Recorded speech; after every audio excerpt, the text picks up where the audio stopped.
想那都是为人家把留的，人家张是个肯定也够，够了，下一个张他明白点吧留的，不可能一点没有，啊，就完了搞几万，加上哪来不都留下的，一直要留下不了那么意思，啊，这想嘛，啊是那种抓有抓对，对不对？你现在有没肯定有的没必要现在我讲别是为什么有人先嘛嘞，空中下雨就会赶上那个。把这啦的所有这个，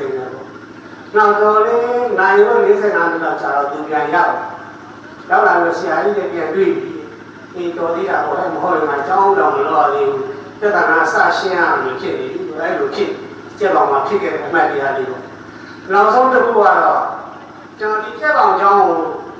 要比，我也可以老讲嘛，讲了是啊，你说那下买多大的嘛来讲了的。အဲ့ဒီမှာကျောင်းသားကိုကျွန်တော်အဝစားပြင်ဆင်နေတဲ့အချိန်မှာဆရာမတယောက်ကအရက်လေးလေးနဲ့မျက်နှာထူထူကြီးတက်ပြီးတော့ကျွန်တော်အခန်းအိမ်ဝမှာလာပြီးတော့ရက်သူ့လက်ထဲမှာလည်းပလင်းနှလုံးကိုင်လာကျွန်တော်လည်းကြည့်လိုက်တော့ပလင်းထဲမှာဖြူပြီးတော့ငါနွားလုံးများလာပြီးတော့ပေါ့စိတ်ထဲမှာနှံ့တယ်ပြီးတော့မှသူက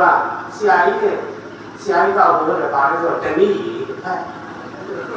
ကျွန်တော်လည်းဟောပါတယ်ဘယ်လိုဆရာမကျွန်တော်ကဗာနေတော့ရလို့ရှိတယ်။နောက်များအယသမားတို့ကသူများညာပြောတာလားပေါ့နော်။ဒါပေမဲ့ကိလို့မကိတော့ကျွန်တော်လည်းဘုရားနဲ့လည်းတော့တောက်တာ။အဲ့ဒါနဲ့ဆရာမပြီးဆိုကျွန်တော်လည်းယူထားလိုက်တယ်။ဒါပေမဲ့ကျွန်တော်အဲ့ဒါမတောက်ရှိဘူး။အဲ့ဒီနေ့တော့ရင်မယူလို့စစ်ကကျွန်တော်ဝိုင်းလျှော့လိုက်တယ်။အဲ့ဒါနဲ့ဟိုကောင်းတယ်လို့လက်ကိုအဲ့ဒါရတယ်။အဲ့လိုပေါ့နော်ဒီကျက်ပါမှာဖြစ်ခဲ့တဲ့အမှတ်တရားတွေ။အဲ့တော့ဒီစားပြောရရင်ကျွန်တော်ဒီချက်ပါကိုနည်းနည်းတတိယ။ဒါလည်းဆိုတော့ကျွန်တော်ကျောင်းဘဝကိုစတာဒီကျောင်းမှာစတာလေ။ဟိုတင်စားပြီးပြောရရင်တော့ဟိုငယ်ကြီးမှုယူတောင်နေပြီဆိုတဲ့သဘောလေးကိုကျွန်တော်နည်းနည်းတတိယ။ဟိုကျွန်တော်တို့ဒီကျောင်းဆောင်ရန်အောင်တဲ့ကလေးနဲ့နည်းနည်းပုံဆက်လို့ရှိအခြေအနေနည်းနည်းလေးရောက်တဲ့အခါကျတော့အခုရောက်တဲ့ကျွန်တော်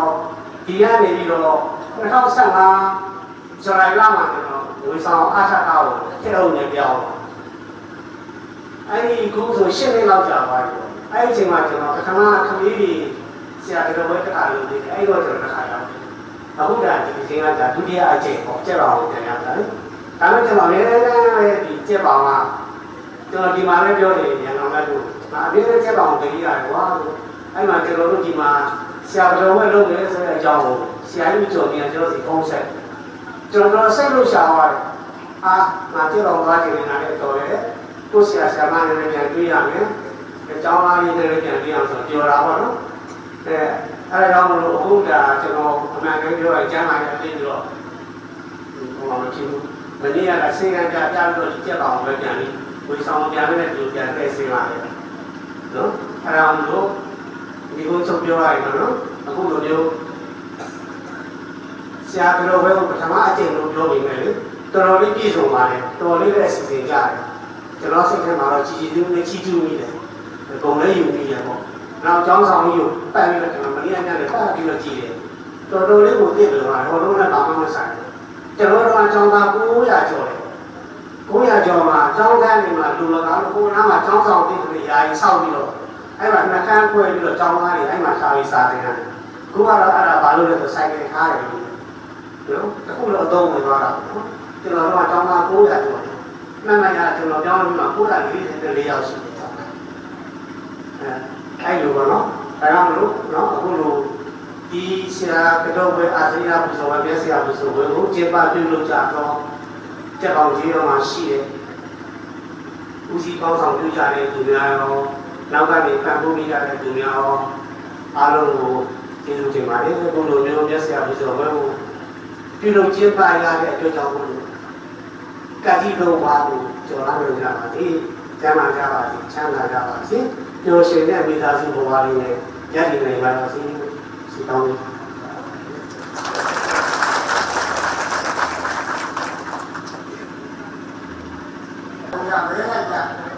က်ပါလို့ဖြစ်တာဒီတော့စိတ်မောင်လို့ဦးထွေဒီဦးထွေတရဲရတော့အများကြီးအခုဆိုကျွန်တော်50ရှိနေတယ်တရဲရ 60ကျော်ဖြစ်နော်အဲ့တော့ဒီကပြောလိုက်ဆရာမတင်နေအောင်လည်းပြောတယ်ကြောင်းနဲ့အားရတဲ့နေတော့သူ့ကိုမြင်တဲ့မှာအားတယ်ဒါသူရဲ့ဝိရတလည်းကြီးပါကြောင်းနဲ့ပါသူရှိတော့ကျွန်တော်အလည်းရရာဒီတို့လျှောက်တယ်ဘယ်ဝိရဆိုပြတ်ပါဘွေးကြောင်းကြောင်းကြောင်းဝိရနားလာရာဒီတို့လျှောက်ကြာနေမိမပြီးတယ်ဉာဏ်မှာမိမပြီးတယ်နော်အဲ့တော့နောက်ဆုံးဒီစီယူပါကြီးတနေ့တရားဝိဒန်နဲ့မိမိနေရာမှာဆိုတဲ့ဆိုတော့တန်ရောက်တတ်တာတရားရောက်တာအများကြီးနော်တရားတို့လည်းနေရာမှာတက်ပါမှာအားရတာဖြစ်နေလို့ဆိုတော့တောင်းတဲ့အခါမှာတက်ပါမှာကိုယ်ရဲ့ဓမ္မရဲ့ဝါရဲ့ညာနော်ရဲအောင်နဲ့ဆောက်တယ်ဒါပေမဲ့ပြည်စီပါကြီးဆိုတော့ဒါရေးရှိတယ်ဆိုတော့ဆောက်ရပါမယ်အဲ့တော့ဒီအောင်တဲ့နေစတယ်အဲ့ဒါတို့ပြောတယ်နည်းနည်းလေးတော့သုံးမှတရားပြောတာဗျာဒါဆိုကိုယ်တို့ရဲ့ဆရာကြီးဖြစ်တဲ့ဖြစ်ပုံလေးနောက်တော့သူကအသက်60ကျော်ဖြစ်ပုံလေးဒါစိတ်ကဆောင်းပြောနေတာအားတယ်တို့တယ်လေဒီလိုမင်္ဂလာရှိတဲ့မင်္ဂလာရှိတဲ့ခြေဘယ်အတရားပြောကြခွင့်ပြုရဲ့ဘယ်ကျင်းနေဆောင်ရပေသူတပည့်များနဲ့ဆရာမများကျောင်းသားကျောင်းသူများဦးဆောင်ပြုလုပ်တဲ့နော်ကောင်းဆောင်များအားလုံးကျေးဇူးဥပက္ခရာတင်ရှိပါတယ်ကျေးဇူးတင်ပြီးတော့ဝမ်းလည်းမြောက်ပါတယ်ဒီလိုအခမ်းအနားမျိုးကိုနောက်နေ့ကမှမရောက်နိုင်ရင်နောက်နေ့ကပေါ့ဘယ်လိုဖြစ်လဲဒီဆောင်ရွက်ပေးတဲ့နဲ့ဒါမှဝန်ထမ်းတွေလည်းဆုံးမယ်တပည့်တွေလည်းညှပ်ဆုံးတယ်တော့ပြန်တွေ့ရတာဝတ်တတ်ပြဖြစ်တာအဲ့တော့ဆရာကလည်းဆိုတော့ရှေ့ရှုနေတာလူနာနဲ့နာနာပြင်းပြင်းအပြစ်မြင်လိုက်ဝါရဲမတူဟိုတိုင်းဆိုပြီးကျိုးလို့စိတ်ကသုံးမတဲ့ဆရာဟူတော့ဘယ်ဆရာတို့ခါကြီးသုံးမတကားနဲ့ဒီအဲ့တပည့်တွေပေါ်မှာပြစ်ကြပြီးနာရှေ့ထားပြီးတော့အပြစ်မြင်နေတယ်သိရှိနေတယ်အပြစ်ကိုမမြင်ဘူးဝါရဲမှလည်းဒါမျိုးမတူနော်တကယ်ဒီဟိုတိုင်းမှရောက်တာဆိုတဲ့ပြောတဲ့အဲ့ဒါဆရာပဲစတာရတယ်အရာရာကိုသင်စပြီးတော့တော့တယ်ရတယ်ဆရာပဲကျွန်တော်တို့ရှိတော့ရရတယ်ရိုက်တယ်ဒီထဲမှာအားနာတယ်ဆရာကိုရက်ချင်ဒီကတည်းကဗတဲ့နဲ့နှုတ်နဲ့ပြောရင်းနဲ့ခရီးကလည်းတောက်တော့ကြအဲ့တော့ကျွန်တော်တို့ဘုရားရဲ့စံကြောင်းတွေလို့ဟာမျိုးဟဲ့လားကျွန်တော်နောက်ပိုင်းဘာမှမလုပ်တာတာဝန်ကြည့်လို့တပြည့်ပြားဒါအဲ့ဒါ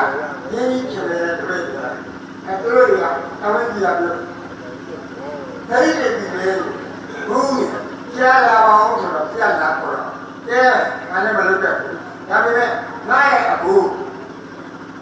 ဒီကြောင်ရောင်ဘုံထုံကြီးဥပဒေဥပဒေတန်လာပြောပြီးလေအဲ့ဒါဆိုရင်ဘာလို့ဒီပါလိမ့်ဝေးတာလဲအကြပါလေဆိုရင်လူကျင်တာတနည်းလား